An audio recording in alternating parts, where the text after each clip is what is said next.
हर इंसान को उसी समस्या का सामना करना पड़ता है, दबाव, तनाव। Why क्यों? आप इसे यूनिवर्सल क्यों बना रहे हैं? making it universal?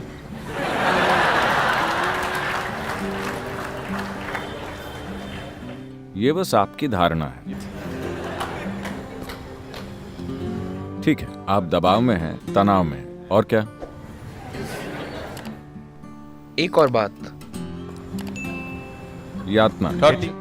शादी करके योग के रास्ते पर चलते हुए मंजिल तक पहुंचना और शादी किए बिना योग के रास्ते पर चलना, कौन सा तरीका सबसे अच्छा है? मैं नहीं चाहता कि आप योग के रास्ते पर चलें। आप जिस भी राह पर चल रहे हो, अपने साथ योग को लेकर चलें।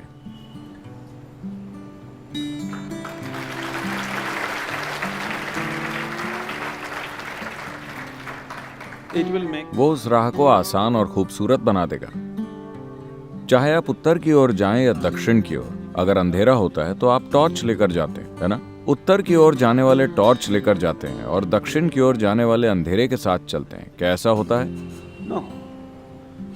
तो आप शादी करते हैं अपनी जरूरतों की वजह से। आप अपनी पत्नी के साथ पैदा नहीं हुए थे क्या? You were आप इस तरह से जन्मे थे, एक संपूर्ण मनुष्य के रूप में। चूंकि आपकी कुछ जरूरतें हैं, शारीरिक, मानसिक, भावनात्मक, शायद आर्थिक, financial. सामाजिक, वो भी होती हैं, है ना? तो कई जरूरतें होती। आमतौर पर शादी को ऐसा पैकेज माना जाता है जो इन सभी जरूरतों को पूरा करता है। शारीरिक जरूरतें, मानसिक जरूरतें, भावनात्मक जरूरतें, सामाजिक जरूरतें, कभी कभार आर्थिक जरूरतें भी। तो ये एक व्यापक पैकेज है। Package. जब आप शादी करते हैं तो ये सारी समस्याएं एक साथ सुलझ जाती हैं।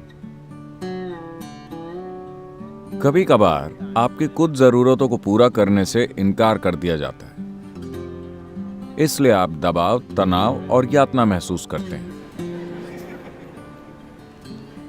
मैं आपको समझाना चाहता हूं कि आपने अपने भलाई के लिए शादी की थी, किसी और के लिए कोई बलिदान नहीं किया था। आपने अपनी जरूरतें और अपनी भलाई के लिए शादी की थी, है ना? आपको ये जिंदगी भर याद रखना चाहिए। आपने शादी करके एक दूसरे इंसान को अपने साथ बांध लिया है अपनी जरूरतों के कारण। आपने दूसरे इंसान की खातिर ऐसा नहीं किया, है कि नहीं? Yes or no? सच यही है ना? Yes. हाँ, You remember. ये याद रखिए। अगर आप ये याद रखेंगे तो आप आभारी होकर जीवन जिएंगे। You, if not all. ठीक है, वो सभी पांचों जरूरतें न भी सही, कम से कम मेरी 2 जरूरतों को तुमने पूरा कर दिया, इसके लिए बहुत धन्यवाद, है ना?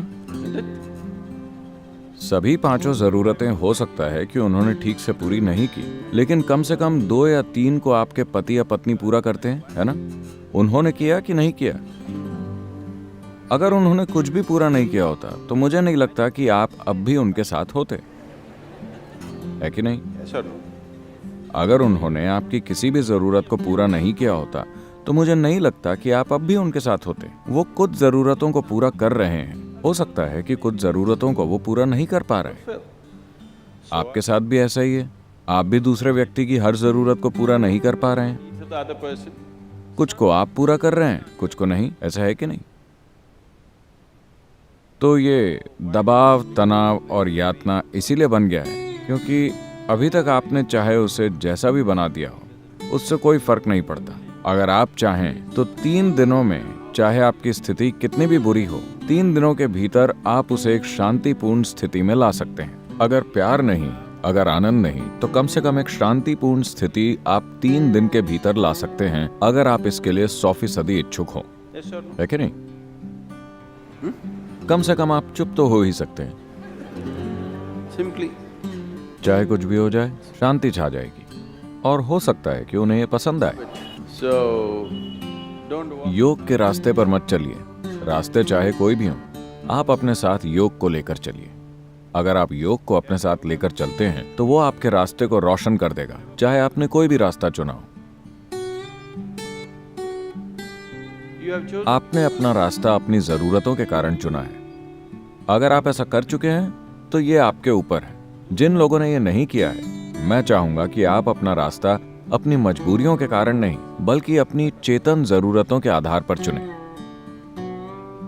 तो जब आपके जीवन में ऐसा चरण आता है, तो ये अपने जीवन की ओर जागरूक होकर देखने का और ये सोचने का समय होता है कि क्या आज की जरूरतें 5 या 10 साल बाद भी आपके लिए कोई मायने रखेंगी? क्या आज आपकी जो साधारण जरूरतें हैं, उनके लिए अपने जीवन को बांधना उचित है, या ये बस आती जाती जरूरतें हैं? passing needs for you. अगर वो बहुत प्रबल जरूरत है तो आपको शादी करनी चाहिए। अगर वो प्रबल जरूरत नहीं है, सिर्फ आती जाती जरूरत है, तो आप शायद बस सिनेमा जाकर अपनी जरूरतों को पूरा कर सकते हैं, फिर शादी करने की कोई जरूरत नहीं है। बहुत से लोग ऐसे होते हैं, उनकी जरूरतें बहुत प्रबल नहीं होती, वो बस आती जाती हैं, But लेकिन सामाजिक ढांचा उन्हें मजबूर करता है। ये जरूरी नहीं है। इसे सजग होकर किया जाने वाला चुनाव होना चाहिए। चाहे आप किसी भी रास्ते पर जाएं, वो आपका सजग चुनाव होना चाहिए, मजबूरी में किया गया चुनाव नहीं। क्योंकि अगर आप मजबूरी में चुनेंगे तो आप हमेशा अपने आसपास के लोगों पर उसकी भड़ास निकालेंगे, क्योंकि आपको गुलामी का अनुभव होता है और आपको वो पसंद नहीं आता, तो आप अपनी भड़ास उन पर निकालते हैं और वो अपनी भड़ास आप पर। so मुद्दा ये नहीं है कि आप क्या कर रहे हैं, मुद्दा ये है कि आप उसे कैसे करते हैं। आप क्या करते हैं वो आपकी जरूरतों से तय होता है, लेकिन आप उसे कैसे करते हैं यह आपके जीवन की प्रकृति तय करता है। is it an advantage? अकेले चलना फायदेमंद है या लोगों के साथ चलना? अगर आप तेजी से चलना चाहते हैं तो अकेले चलिए। अगर आप लंबे समय तक चलना चाहते हैं तो लोगों के साथ चलिए। अगर आप लंबा सफर कर रहे हैं तो साथ बेहतर है। अगर आपको छोटी दूरी तय करनी है और आप तेजी से चलना चाहते हैं तो अकेले जाना सबसे बढ़िया है ना? गौतम ने दूसरी बात कही थी। जब किसी ने उनसे यही सवाल पूछा He said, तो वो बोले, किसी मूर्ख के साथ चलने से अकेले चलना बेहतर है, क्योंकि आपको देखकर उन्हें साफ हो गया कि आपसे और कौन शादी करेगा।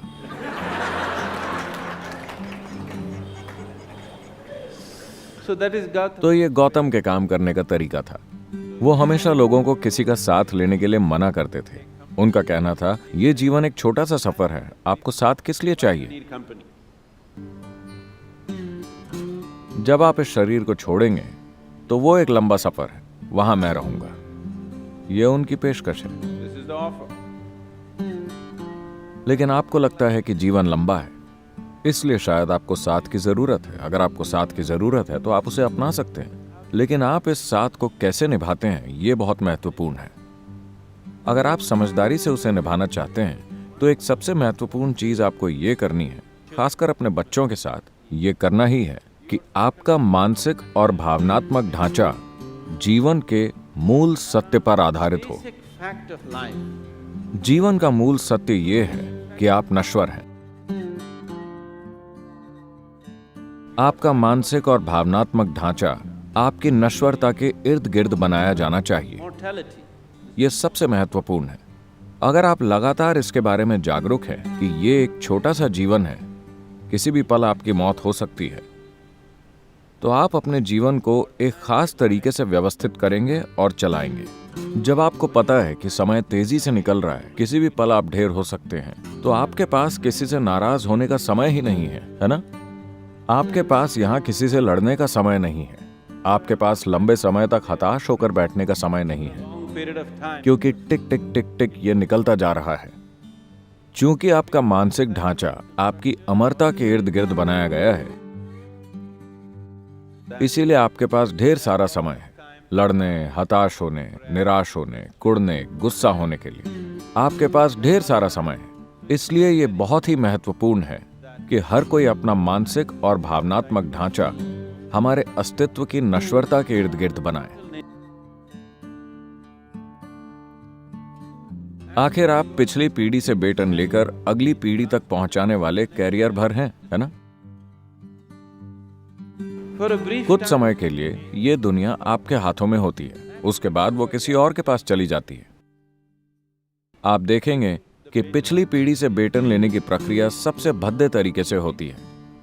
अगली पीढ़ी को बेटन थमाने की प्रक्रिया भयानक तरीके से होती है, simply सिर्फ इसलिए क्योंकि लोगों का मानसिक ढांचा खड़ा होता है उनके अमरता के विश्वास के इर्द गिर्द। वो देखते नहीं कि वो नश्वर हैं। अगर आप लगातार सजग हैं कि आप नश्वर हैं, तो स्वाभाविक रूप से आप समझदारी से व्यवहार करेंगे। आपके पास बेवकूफी के लिए समय नहीं होगा। मान लीजिए कि आपको पता हो कि कल आप मरने वाले हैं, तो क्या आप अपना आज का समय किसी से लड़ने में बिताएंगे? क्योंकि आपका समय निकल रहा है ना? आपका समय अब भी तेजी से भाग रहा है। Not after. डॉक्टर के आपको कोई भयानक बीमारी बताने के बाद नहीं, वो अब भी निकल रहा है ना? Isn't it so?